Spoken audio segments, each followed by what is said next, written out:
With half of the league tied for 4th place, 2 of those teams faced off in the first match of the day.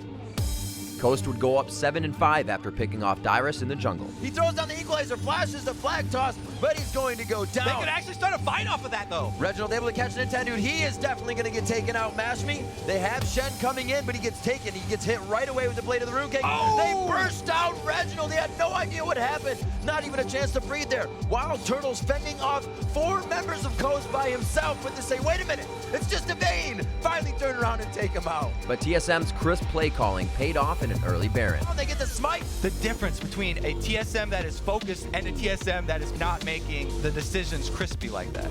Crispy? Crispy decisions. One more Baron for TSM would allow them to turn on Coast and take their 8th win of the season. Reginald again into the fight with a flash and an engage for his team. They continue to go. Odd1 picks one up. Wild Turtle is going crazy now. He's got the attack speed going, and he does. No, it's going to be Dyrus picking that one up. A long-range cocoon. Looks like TSM gets the Nexus to 50, has an easy way down from there, and they're able to take down the Nexus for a win. I got put in a very uncomfortable position, so it's pretty much a tragedy and probably my worst game. But today, I did a lot better. I can't do much worse. In the second game of the day, the 14-2 Cloud9 took on the 7-9 Team Curse. An early misclick set the tone for Curse. Oh, that just happened. I just flashed in place. It's alright. You don't need that ability. He's still going to get the smite. Yeah, he was just practicing there. Everything seemed to break in Cloud9's favor, even when they were missing ultimates. There it is. He fires it out. Shit, right by. But he still goes for the death mark. Tries to set it down. Saint Vicious right onto high. And that is going to be the Stranglethorns. The Zyra disengage. The re-engage coming back from high. And Meteos, he is trying to walk past Edward and he says, fine, I will take this one. Thank you very much. While Curse had control of the duels, Cloud9 had complete control of the team fights. He knows he's the only one there. It's going to be the death. Under the turret, he tries to get the charge down. He's going to have to back off the one more attack. And Void was able to do it. All ultimates being thrown down in middle. They go for the haymakers here. It's going to be 2 down going onto the side of Curse. High is already down. It's going to be the death to 5 from Karthus. The power of this Karthus. Sneaky wouldn't miss the arrow this time, and Cloud9 continues to win, improving their first place record to 15-2. Flash just to get out, throws down the ultimate. He's going to look angry while this happens, but he is going to go down in the end. They should be able to secure this one pretty easily. Cloud9 puts another 28.5-minute average game in their book.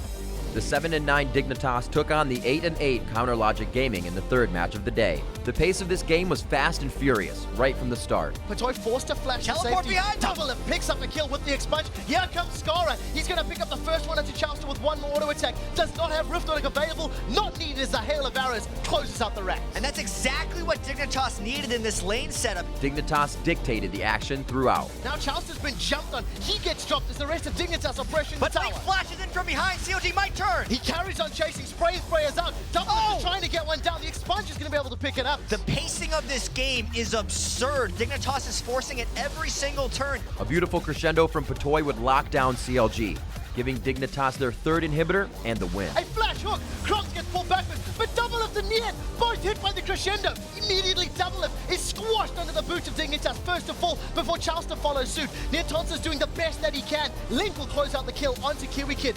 Vayne and Twisted Fate, the last 2 members of CLG standing. Can Niantonsa and Link go huge?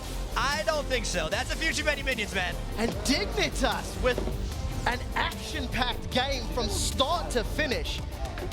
That, I think, is the most kills we've seen in a long, long time. The game pretty much was just like any of our regular scrims against CLG. It just goes completely haywire. The last match of the week featured 2 teams at opposite ends of the standings, both looking for a little respect. In a surprise to everyone, Velocity controlled this game from the start. He's chasing down into Mancloud. The stun has landed as Shen is trying to join the party. A flash forward is going to at least get the shield down. First kill's picked up there by Twisted Fate. First blood secured onto Mandatory Cloud. Now Maple Suit's trying to get away. Flash, Gold Card. Smithy gets dropped. He doesn't have his passive available. Now Zuna's on the back with Gold Card. Again for Echo. He's securing them. Time on the side. He missed the taunt. The taunt misses. Fireroast does not hold him in place. It doesn't matter as Echo pulls the trigger on Gold Card once again. That was a bit of a disaster for Vulcan. And Velocity would not let up. I'm gonna flash. Cog. He's rooted. He's Finish him. Zuna gets kicked back as the taunt locks him in place. Violence lands it this time. Zuna gets dropped, and will the passive be enough? Not this time. Taunt, 7 seconds, 7 seconds, 7 seconds! Man cloud. 4 seconds, 4 seconds, Dragon. He might be rooted. He might be rooted. Okay, get out. Dragon. That's 2 for 0 in favor of Velocity. A Maple Street triple kill spelled the beginning of the end for Vulcan. He's looking for his third of the fight as the Warblets get popped. NK Inc is alive. Maple Street gets a triple kill. Things are going from bad to worse here for Vulcan. Maple Street would earn his second quadra kill in as many games, and Velocity would close out the game, ending the week on a 2-game winning streak. The ghost of Mancloud trying to put as much damage down as he can. Quadra kill for Maple Street. Velocity gonna finish this one out 20 kills to 4. They pick up their 4th victory in the game. 0 deaths for Vital Rose, 0 deaths for NK Inc, and 0 deaths for Echo. What a game. I got a second quadra kill, which is pretty good. And I forgot to say I'm the best marksman now. Shout out to the top laner Balls from Cloud9 for grabbing MVP of the week. Let's take a look at where the teams stand at the end of Week 6.